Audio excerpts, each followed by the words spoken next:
आज कमला जी की बहू उन्हें घर से बाहर निकाल दी। वह बेचारी, उन्हें कुछ समझ में ही नहीं आ रहा था कि वह कहाँ जाए। और रात दिन भटकते भटकते शाम को उन्हें एक आदमी मिल गया जिनका नाम जितेंद्र था। वह बहुत ही अच्छा और भला आदमी था। उन्हें उन बूढ़ी अम्मा यानी कि कमला जी पर दया आ गया और वह अपने घर ले गया। वैसे तो वह भी बहुत ही मिडिल क्लास का था, लेकिन देखते ही देखते अम्मा के विचारों और हिसाब के अनुसार पता नहीं कैसे बहुत ही अमीर आदमी बन गया और बहुत बड़ी फैक्ट्री लगा लिया। उन्हें टीवी पर देखकर कमला जी के बेटे बहू को बहुत अफसोस हो रहा था कि अम्मा इस प्रकार से कैसे अमीर हो गई। तो दोस्तों, यह स्टोरी सुनने से पहले अगर मेरे चैनल पर नए हैं तो प्लीज़ लाइक सब्सक्राइब शेयर कीजिएगा और स्टोरी पसंद है तो प्लीज़ ज़्यादा से ज़्यादा शेयर करके मुझे सपोर्ट कीजिए। आपकी सपोर्ट की मुझे बहुत ज़रूरत है। तो चलिए स्टोरी को शुरू करते हैं।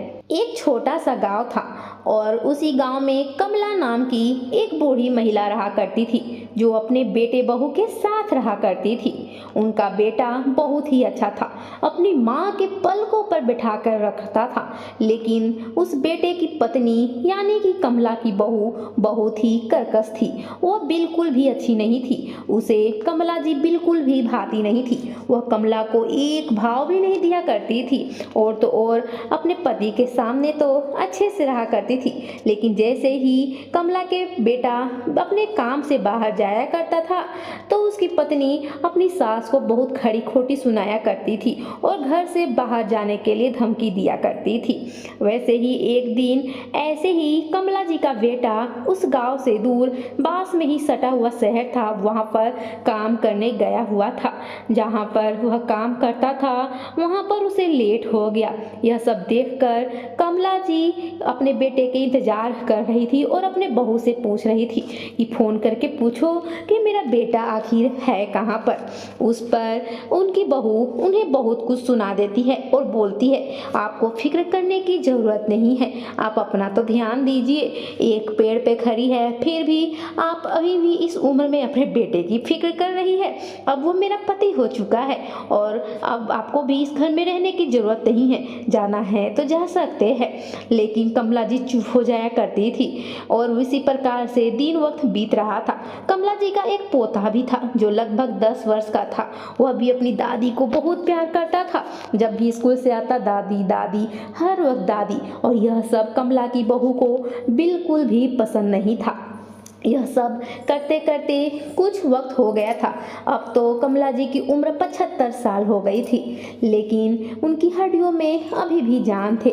वह अभी भी उम्र गुजार रही थी। उनके पति का देहांत के 15 साल हो गए थे। जब अपने बेटे बहू के शादी किए थे उससे पहले ही उनके पति का देहांत हो गया था। अपने बेटे का शादी वो अपनी पसंद की लड़की से की थी, लेकिन फिर भी बहू अपनी सास को एक पल भी, एक बूंद भी नहीं भाव देती थी और उसे खरी खोटी सुनाती थी। बेचारी अकेले तो सास थी, कितना खा पी लिया करती थी। बस 2 वक्त की रोटी ही तो चाहिए, ना तेल ना पानी ना सेवा, कुछ भी नहीं, फिर भी उसे खरी खोटी सुनाते रहती थी। और जब बेटा या पोता आता था उनका तो उससे सामने बहुत मीठी मीठी बातें करती थी। एक दिन कमला के बेटे को 4 से 5 दिनों के लिए बाहर जाना था। उस पर वह बहुत खुश हो गई कमला जी की बहू, क्योंकि आज उसे मौका मिल गया था कमला जी को घर से बाहर निकालने का। जैसे ही कमला जी का बेटा बाहर गया और पोता स्कूल पढ़ने गया, वह कमला जी की बहू उसे उसकी मोटरी पकड़ा कर घर से बाहर निकाल दी और बोली, बुढ़िया अब तुम्हें इस घर में जरूरत नहीं है, और हाँ इधर तो मुड़कर भी मत आना। कमला जी बहुत गिड़गिड़ा रही थी कि मुझे मत घर से बाहर निकालो, लेकिन वह जानती थी कि उसकी बहू तो यही चीज़ की मौके की तलाश कर रही थी। बेचारी कमला को सुबह में ही 10 बजे घर से बाहर निकाल दिया गया। गांव वाले सभी देख रहे थे कि आखिर कमला कहाँ जा रही है, इसलिए वह अपने बेटे बहू का इज्जत बचाने के लिए गांव वालों से कुछ भी नहीं कहती है और बस अपने मायके जा रही हूँ यह कहकर चलते बनती है। वह तो गांव में कहीं पर भी नहीं रह सकती थी, इसलिए गांव के पास में ही एक बहुत बहुत बड़ा शहर सटा हुआ था।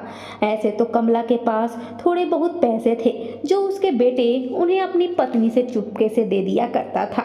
यह बात कमला जी की बहू को नहीं पता था। उन पैसों की मदद से ही वह ऑटो पकड़कर शहर की ओर रवाना होती है। शहर में जाकर वह एक मंदिर के पास रुकती है। वहां पर तो उसे और भी बहुत ही अजब लग रहा था और डर भी लग रहा था। अब शाम के 3 बज रहे थे और भाग दौड़ हो रहा था। शहर में इतना गाड़ी मोटर ट्रैफिक था कि कमला जी की हालत खराब हो रही थी। उसे दमे की भी उन्हें बहुत ही तबीयत खराब रहा करता था। इसलिए अब वह बेचारी मंदिर के ही सीढ़ियों पर बैठी हुई आते जाते लोगों को देखते रहती थी। उन्हें कुछ समझ में ही नहीं आ रहा था कि आखिर वह जाए तो जाए कहाँ। गांव वालों के पास से तो यहाँ आ गई थी, क्योंकि गांव में वह अगर चाहती तो वहाँ रुक सकती थी कहीं पर भी, लेकिन वहाँ पर भी तो उसे खाने के लिए कुछ चाहिए होता। और बेबहू तो सब सच मना की थी कि इस गांव में तो बिल्कुल भी मत रहना और इधर मुड़कर भी मत देखना और अपने बेटे को भी मत बतलाना। अगर वह अपने बेटे को बतला भी देती तो बहू बेटे में अनबन हो जाता और वह अपने बहू बेटे का घर टूटना नहीं देखना चाहती थी। इसलिए वह शहर तो आ गई, लेकिन जाए तो जाए कहाँ, उसे कुछ भी समझ में ही नहीं आ रहा था। बेचारी भूखे प्यासे सुबह से मंदिर की सीढ़ियों पर बैठी थी। वहीं पर मंदिर में पता नहीं क्या चीज का पूजा हो रहा था। एक आदमी था जिसका नाम जितेंद्र था। वह अपने पत्नी के साथ उस मंदिर में शायद बच्चे की चाहत के लिए पूजा अर्चना करवाने आया था। जब वह आया था तो उस समय ही कमला जी को बैठे सीढ़ियों पर देखा था, लेकिन वह सोचा कि शायद माँ यहाँ दर्शन करने आई होगी कमला जी, इसलिए बैठी हुई है। वह अपने पूजा अर्चना के लिए मंदिर के अंदर चला गया और पंडित जी से पूजा अर्चना करवाया। बहुत पूजा अर्चना करवाने के बाद लगभग वह शाम के 5 से 6 बजे मंदिर से जाने लगा। तब भी वहां पर कमला जी को सोए हुए देखा, क्योंकि कमला जी बहुत थक हार गई थी और भूखे प्यासे थी, इसलिए वहीं पर सो गई थी। वह कमला जी को सोचा कि पूछे, लेकिन बहुत गहरी नींद में सोने की वजह से वह पूछना नहीं चाहा और अपनी पत्नी को अपने साथ घर लेके आ गया। लेकिन फिर भी उनका ध्यान कमला जी पर ही था, जितेंद्र बाबू का। वह भी बहुत मिडिल क्लास के थे, लेकिन बच्चे की चाहत में वह पूजा अर्चना करवा रहा था। वह बस अपनी पत्नी के साथ ठेला लगा लिया करता था। उसके पास तो उतने पैसे नहीं थे, लेकिन थोड़े बहुत गहने गीठो थे जो अपने भविष्य के लिए बचा के रखा था। उसके पत्नी का और उसका इलाज चल रहा था बच्चे के लिए, जो भगवान शायद बहुत ही जल्दी सुनने वाले थे आज। लेकिन जितेंद्र के दिलो दिमाग में कमला जी का परछाई घूम ही रहा था कि आखिर वह बूढ़ी अम्मा इतने देरों तक वहाँ सीढ़ियों पर क्यों बैठी है। जितेंद्र के कोई भी माँ बापू नहीं थे, क्योंकि जितेंद्र जब छोटा था तभी माँ बापू का एक्सीडेंट में चल बसे थे। तब से उनके चाचा चाची ही पाल पोस कर बड़ा करके शादी करवाकर उसका अलग घर बसा दिए थे। तब से जितेंद्र अपने माँ बाप के प्यार के लिए बहुत तरस रहा था। उसकी पत्नी भी बहुत अच्छे स्वभाव और गुण वाली थी, लेकिन पता नहीं भगवान अच्छे के साथ ही बुरा क्यों करता है। उन्हें संतान नहीं हो पा रही थी और फैमिली भी बहुत छोटा था और खर्चे भी कम हुआ करते थे, इसलिए ठेले पर सब्जियां बेचकर या किराने के थोड़ा बहुत सामान बेचकर वह गुजारा कर लिया करता था। लेकिन जितेंद्र का ध्यान अब कमला जी पर लग गया था। वो अपनी पत्नी को सारी बात बतला देता है, मन की बात, और कहता है कि मंदिर ज्यादा दूर नहीं है, मैं देख कर आता हूँ कि सचमुच मेरा वो वहम ही है कि सचमुच उन्हें कोई घर से अपना निकाल दिया है या रास्ता भटक गई है। वह लगभग रात के 8 बजे मंदिर के पास जाता है, लेकिन वहां पर देखता है कि कमला जी वैसे ही बैठी रो रही थी। वह उनके पास जाता है और बोलता है, माँ आप क्यों रो रही है। बस यह आवाज़ सुनकर कमला जी के आंखों से आंसू टपकने बंद हो जाते हैं और देखने लगती है तो देखती है कि एक सज्जन आदमी उसको माँ कह रहा है। वह बोलता है, बेटा मैं तुम्हें नहीं पहचान। तो बोलता है, माँ आप मुझे अपना बेटा ही समझ लीजिए और आप आप यहाँ पर सुबह से क्या कर रही है? मैं मंदिर में पूजा करने आया था, तब भी मैं आपको देखा, जाते समय भी आप सोई हुई थी, इसलिए आपको डिस्टर्ब नहीं किया, और पर फिर भी आप ही पे मेरा ध्यान था, इसलिए फिर से देखने आ गया। और अभी आप रो रही थी, क्या बात है? आप मुझे अपना बेटा समझकर सारी बात आप मुझे बतला सकती है। कमला जी बेचारी क्या बोलती। वो बोली कि मैं बेटा, मुझे घर से बेदखल मैं हो गई हूँ, मुझे कुछ समझ में नहीं आ रहा है। मेरा बेटा तो मुझे बहुत प्यार करता है, और पोता भी, वो भला वो मुझे घर से बेदखल क्यों करेंगे? इस पर जितेंद्र पूछता है, तो माँ आप यहाँ पर क्या कर रही है? अपने रास्ता भटक गई है क्या? मैं आपको आपके घर छोड़ दूँ? इस पर कमला बोलती है, नहीं बेटा, मैं रास्ता नहीं भटकी हूँ, मैं तो पास में ही गांव से यहाँ पर शहर में आई हूँ। असल में मेरा बेटा अभी कुछ काम के लिए 4 से 5 दिनों के लिए बाहर गया है, और मेरा पोता स्कूल, इसलिए मेरी बहू मुझे बिल्कुल भी पसंद नहीं करती थी, तो घर से बेदखल कर दी। और मैं अपने बेटे से अपनी बहू की शिकायत नहीं करना चाहता हूँ, क्योंकि मैं अपने बेटे बहू का घर नहीं तोड़ना चाहता हूँ, इसलिए मैं यहाँ मंदिर पे तो आ गई, लेकिन मुझे कुछ समझ में नहीं आ रहा है कि आखिर मैं जाऊँ तो जाऊँ कहाँ? पता नहीं मैं कितनी अभागन हूँ कि मुझे बेटे बहू का भी सुख प्राप्त नहीं हुआ। इस पर जितेंद्र बोला, माँ बहुत रात हो गई है, मेरे भी माँ बापू नहीं है, मैं बचपन से ही अपने माँ बापू के प्यार के लिए बहुत तरसा हूँ। मेरे चाचा चाची मुझे पाल पोस कर बड़ा किए हैं, इसलिए आज से आप मेरी माँ हैं, और मुझे अपना बेटा समझकर अपने बेटे के घर चलिए। कमला जी जाना तो नहीं चाहती थी अनजान घर, लेकिन जितेंद्र के इतना प्यार और मोह माया और बार बार कहने पर वह उस जितेंद्र के घर चल गई। कमला जी जब जितेंद्र के घर गई तो उसकी पत्नी यानी कि जितेंद्र की पत्नी रागनी अपने पति से पूछती है, यह कौन है? यही वह अम्मा है क्या जिनके बारे में आप बात कर रहे थे? जितेंद्र बोला, हाँ रागनी, यह वही अम्मा है, और आज से यह मेरे घर में ही रहेगी। सानी की तुम्हारी यह सास हो गई, क्योंकि मैंने तो इन्हें अपना माँ बना ही लिया है। इस पर रागनी बोलती है, मैं भला इन्हें सास अपने क्यों बनाऊँ? मैं भी इन्हें माँ ही बनाऊंगी। इस पर तीनों हंसने लगते हैं, और तीनों बहुत अच्छे से जिंदगी काट रहे थे। ऐसे तो खाने पीने भर जितेंद्र कमा लिया करता था, घर में कोई चीज की कमी नहीं थी, हंसी खुशी परिवार चल रहा था। बस पैसों से ही सब कुछ नहीं होता है। और जब वहाँ पर कमला जी की बेटा और बहू, अब जब कमला जी का बेटा कमा कर आता है 4-5 दिन के बाद और अपनी माँ को नहीं पाता है, तो अपनी पत्नी से पूछता है, मेरी माँ कहाँ गई? तो कमला जी बोली, पता नहीं, मुझे तो कुछ समझ में ही नहीं आ रहा है। जब से आप गए हैं तब से माँ भी घर से बाहर निकल गई है। वह अपने पति से झूठ बोल देती है कि शायद माँ आपको ढूंढते ढूंढते कहीं लापता हो गई है। मैं बहुत खोजने की कोशिश की। उनका पोत बेटा भी कहता है कि दादी को मैं भी स्कूल से आया तो मुझे भी नहीं मिली। माँ कह रही थी कि शायद तुम्हारे पिताजी के पीछे ही रात को ही चली गई होगी। उनका बेटा पागलों की तरह पूरे गांव में खोजता है। गांव वाले उन्हें कहते हैं कि पता नहीं तुम्हारी माँ कहीं जा रही थी, मैं भी देखी थी, लेकिन वो अपने मायके कही।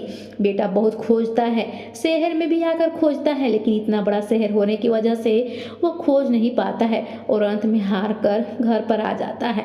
वो कमला की बहू बहुत खुश होती है कि चलो उस बुढ़िया से मुझे हमेशा हमेशा के लिए निजात मिल गया।